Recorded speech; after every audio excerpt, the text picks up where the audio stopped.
Aujourd'hui, il n'y a pas un marché moderne que nous avons dans cette République qui approcherait le marché de Tchikapa. Concrètement, qu'est-ce que la population ou le peuple kassaïen, particulièrement celle de Tchikapa, a pu bénéficier de ces premiers quinquennats du chef de l'État? Félix Tshisekedi a des enjeux prioritaires, principalement les enjeux sécuritaires. Ça, c'est de un. Et de deux, les enjeux de représentativité au niveau de la capitale de la RDC avaient besoin d'une reconstruction infrastructurelle importante.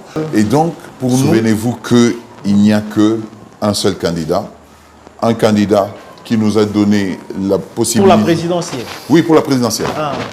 Un, qui nous a aidés à relever la tête. Et deux, qui nous permet aujourd'hui de parler dans les salons internationaux. Bienvenue, mesdames et messieurs, à cette nouvelle édition de cette émission. Il s'agit d'une émission spéciale qui est organisée ici à Tchikapa avec le gouverneur de la province, son Excellence Dieudonné Piem, à marge de l'arrivée du secrétaire général dans cette ville. Je vais tenir cette émission avec mon confrère Jean-Paul Mobiaï, à qui je dis bonjour. C'est un plaisir de partager ce plateau avec vous, Hervé. Merci beaucoup.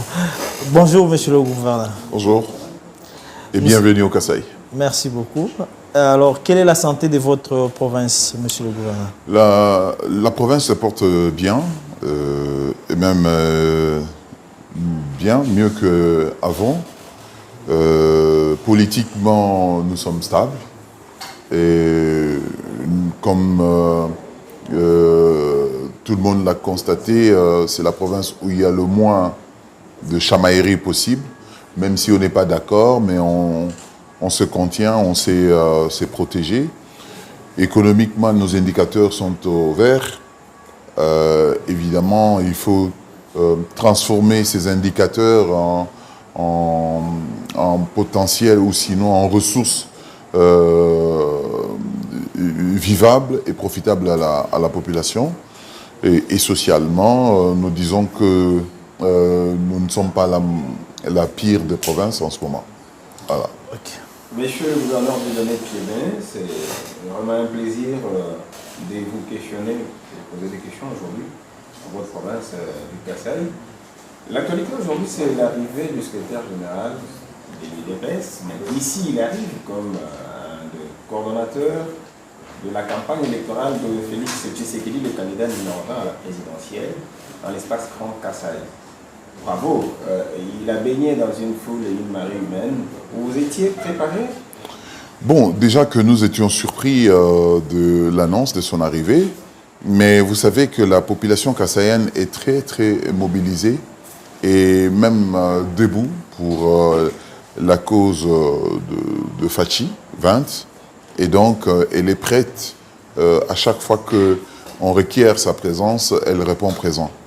Nous pensons que ceci tient plutôt de la confiance et de l'amour que la population porte pour le président de la République. Je le dis toujours que Tshisekedi n'a pas besoin de battre campagne au Kasaï parce que son nom en lui seul bat campagne. Et aujourd'hui, au-delà de son nom, on ajoute ses œuvres. On pense que dès qu'on annonce que Tshisekedi arrive, non seulement par curiosité, mais également par redevabilité, la population se trouve être obligée de venir répondre à l'invitation que nous lui lançons. Alors nous disons que aujourd'hui, ça n'était que l'arrivée du précurseur de Félix Tshisekedi. Comment la province s'est organisée pour réserver l'accueil chaleureux à Fatima? Alors, il faut savoir que le président de la République est passé par le Kasaï en 2022, en janvier 2022, et il avait laissé comme le goût de l'inachevé à la visite. Et donc la soif est toujours là. Ce qui veut dire que, c'est pour ça que d'ailleurs, sur le plan organisationnel, nous pensons décaler ou plutôt déplacer le lieu de meeting parce que déjà la foule qu'on avait eue en janvier 2022 était débordante au point que le président de la République a même paniqué sur la tribune sur le risque qu'il y avait des incidents. Donc, oui, il y avait un monde fou. Alors, cette fois-ci, on a décidé de déplacer cette masse, cette marée humaine sur un autre terrain beaucoup plus large, mais toujours dans les mêmes environs, pour vous dire quelles sont les attentes qu'il y a. Au moment où je vous parle, des familles entières et des groupes entiers, des groupements et villages entiers sont en train de se déplacer de l'arrière-province vers le chef-lieu afin d'accueillir, de réserver un accueil chaleureux au président de la République. Tout le monde avait encore en tête l'agenda du 11 décembre. Là, le changement qui est intervenu n'a pas démobilisé les gens. Au contraire, je vous informe qu'il y a des délégations qui viennent de l'Angola, du fin fond de l'Angola et des fins fonds de tous les villages pour venir participer à cette grande fête qui est celui de démontrer à la face du monde quelle est la place de Félix Tshisekedi dans le cœur de Kasaï. Monsieur le gouverneur, de plus en plus on parle de bilan du chef de l'État. Concrètement, qu'est-ce que la population ou le peuple kassaïen, particulièrement celle de Tshikapa, a pu bénéficier de ces premiers quinquennats du chef de l'État qui s'achèvent normalement ce 20 décembre? Alors, sur le plan infrastructurel, nous notons que l'achèvement des travaux de la route nationale numéro 1, le tronçon Lova-Tshikapa, parce que le tronçon Lova-Tshikapa est construit sous le quinquennat Tshisekedi, le tronçon Tshikapa-Kamoisha, terminé et livré même, construit sous Tshisekedi, le pont Tshikapa et le pont Kasaï, construit sous le régime Tshisekedi.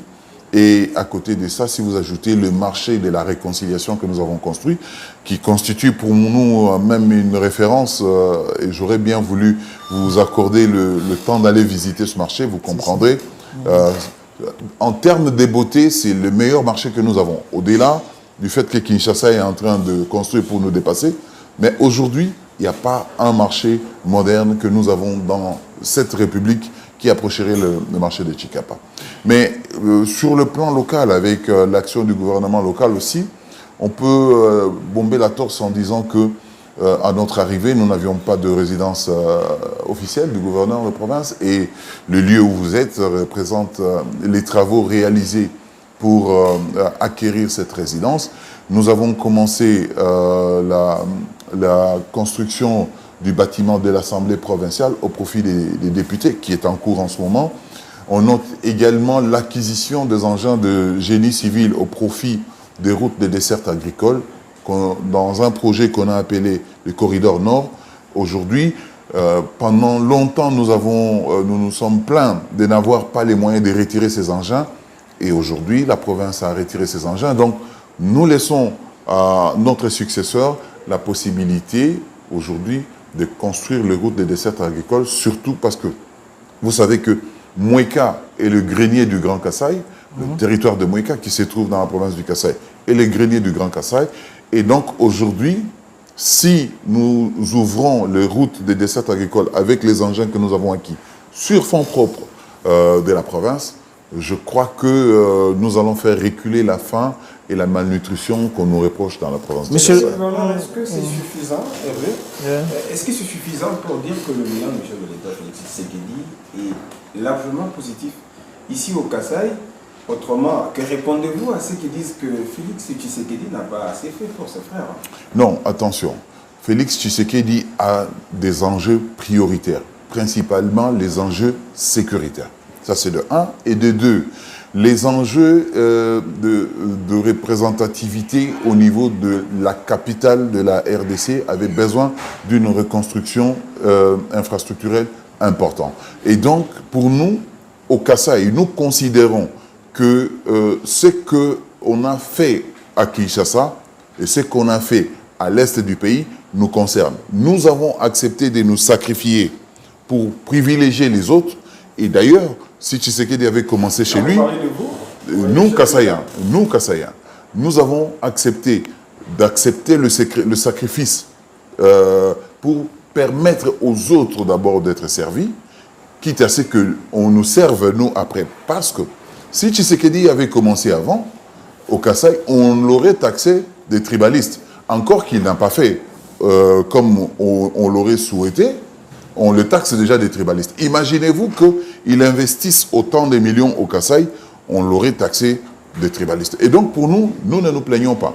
Nous pensons qu'il a fait le minimum qu'il pouvait faire, c'est satisfaisant, mais nous réfléchissons en termes de la République démocratique du Congo. Nous ne réfléchissons pas en termes du Kasaï. Parce que s'il n'avait rien fait chez nous et qu'il n'avait rien fait chez les autres, ça aurait été une grande critique. Mais ceux qui nous critiquent aujourd'hui, il suffit de les regarder en face pour dire qu'est-ce que vous avez à nous reprocher par rapport à ce que Tshisekedi a fait chez vous. Et je crois que la réponse est très claire. La réponse, vous l'avez trouvée au Katanga. La réponse, vous l'avez trouvée au Lalaba. La réponse, vous l'avez trouvée à l'Équateur. La réponse, vous l'avez trouvée au Nord Kivu et au Sud Kivu.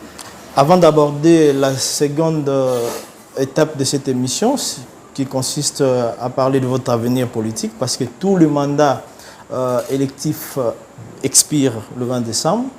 Sauf les gouverneurs. Ah, ok. Bon, de toute façon, puisque vous avez évoqué,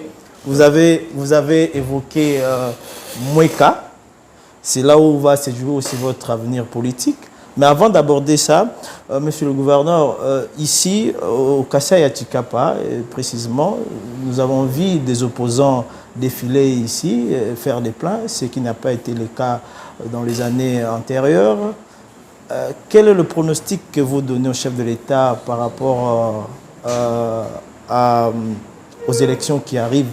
Aura-t-il 100% Mais je ne sais pas quel est l'opposant qui a fait le plan ici. En réalité, si vous évoquez le numéro 21, en fait, la population est allée pour le conspuer. Et dans la récupération politicienne, il a présenté ces images comme étant celles des personnes qui sont venues l'accueillir. Ça, c'est la première chose. Ben, je vous assure. Je vous assure. Et si vous voulez, après, je peux vous montrer les images. Et pourtant, il a même remercié la population de lui avoir réservé un accueil. C'est politique. C'est politique, même si on lui a jeté les pierres. Mais attendez, pourquoi le président de la République a regretté, comme moi par ailleurs, qu'il ait essuyé des pierres? Vous pensez que quelqu'un qui a fait un raz-de-marée se retrouve sous la pluie des pierres, même si cela est à condamner? Encore que là aussi, le jet des pierres n'était que la réponse à une grosse provocation dont la population a été l'objet de la part d'un des délégués de ce candidat la veille de son arrivée. En arrivant, il a fait croire, ou plutôt son délégué a raconté qu'il n'y avait pas de personnes qui réfléchissaient. Et quand vous venez chez les gens et que vous leur dites que c'est des gens qui ne réfléchissent pas ou qui sont des incompétents et incapables, alors qu'eux-mêmes savent qu'ils viennent du fin fond de gouffre où un autre régime les a placés auparavant, ben c'est comme si vous venez mettre le couteau dans une plaie et vous pensez qu'on va vous applaudir. Non. Même si je n'approuve pas, je désapprouve ce qui s'est passé, ce jet des pierres, mais on ne peut pas prétendre avoir un raz-de-marée et en même temps une pluie de pierres. C'est contradictoire. Pourquoi avez-vous choisi Mweka pour postuler en tant que député provincial? Alors, dans la province du Kasaï, nous avons un régime, un système plutôt de choix des gouverneurs qui est un système rotatif selon les territoires.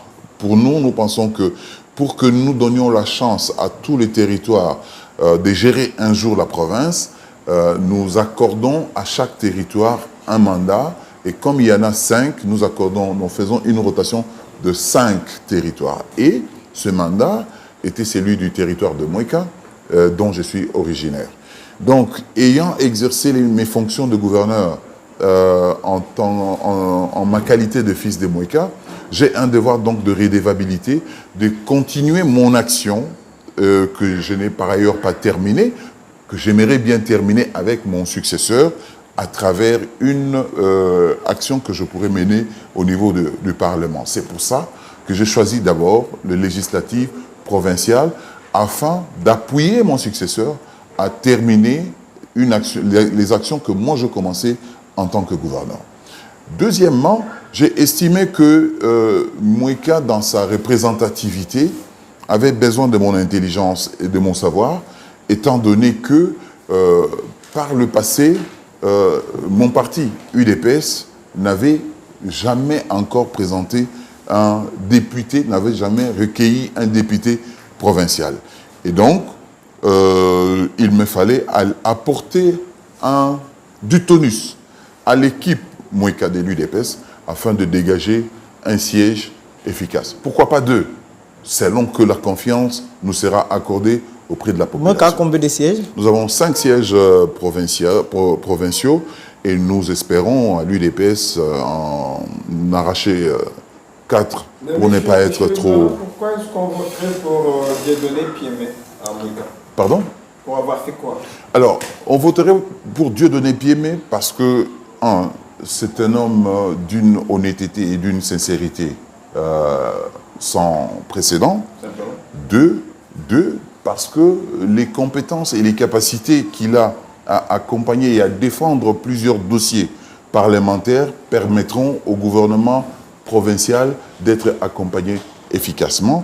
Et 3, parce que ce que nous avons mis en place en termes de jalons pendant les 5 années que nous avons dirigées permettront au prochain gouvernement, à travers le gouverneur que nous allons désigner prochainement, de parachever l'action que nous avons commencée. Et donc, j'ai besoin de faire un accompagnement de ce que j'ai commencé afin de finir dans l'intérêt de la population.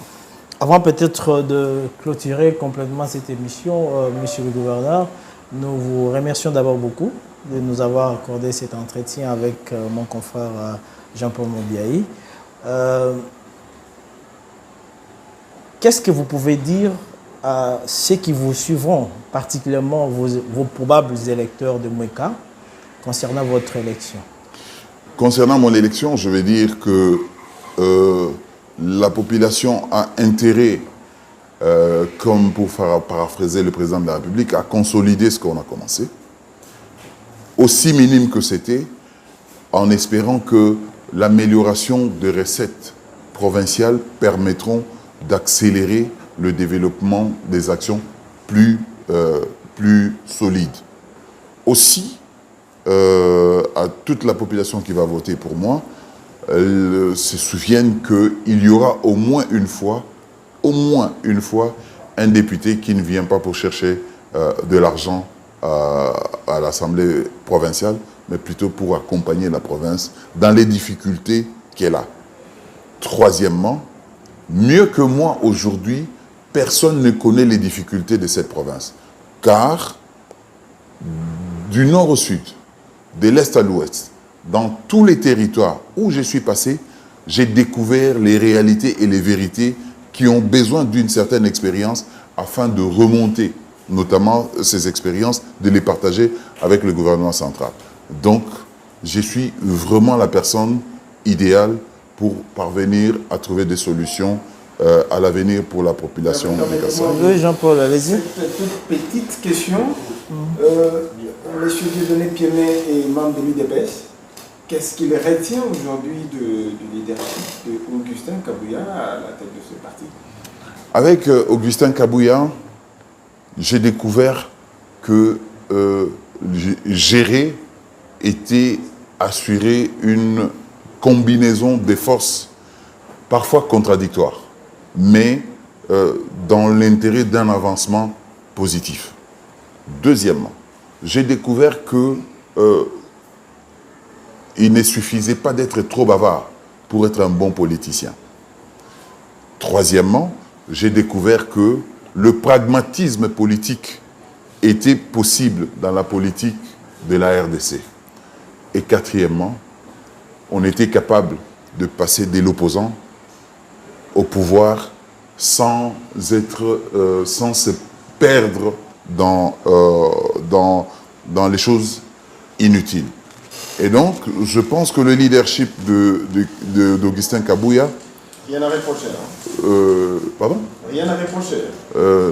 Non, on ne peut pas dire qu'un être humain n'a pas de reproche. Tu ne peux pas avoir de reproche. C'est un être humain qui a ses limites, mais ces limites sont relatives selon que les uns et les autres le regardent ou pas. Vous savez, c'est comme pour Tshisekedi et Félix aujourd'hui.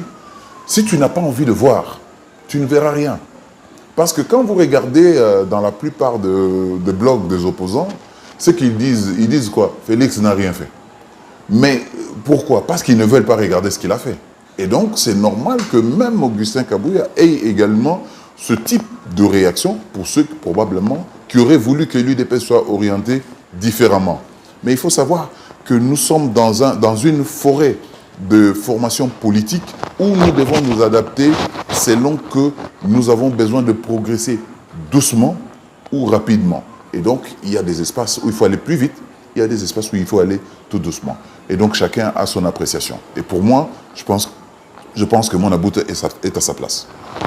Alors, vous êtes candidat, numéro combien? Numéro 245, circonscription de Mouika. Nous avons fini, mesdames et messieurs. Nous vous disons merci d'avoir suivi cette interview. Surtout bon vent, au candidat. Ouais. Merci beaucoup et rendez-vous prochainement pour lorsqu'on sera élu. Ah, et aussi, vous soutenez le candidat numéro 20. Souvenez-vous qu'il n'y a qu'un seul candidat. Un candidat qui nous a donné la possibilité... Pour la présidentielle. Oui, pour la présidentielle. Ah. Un, qui nous a aidé à relever la tête.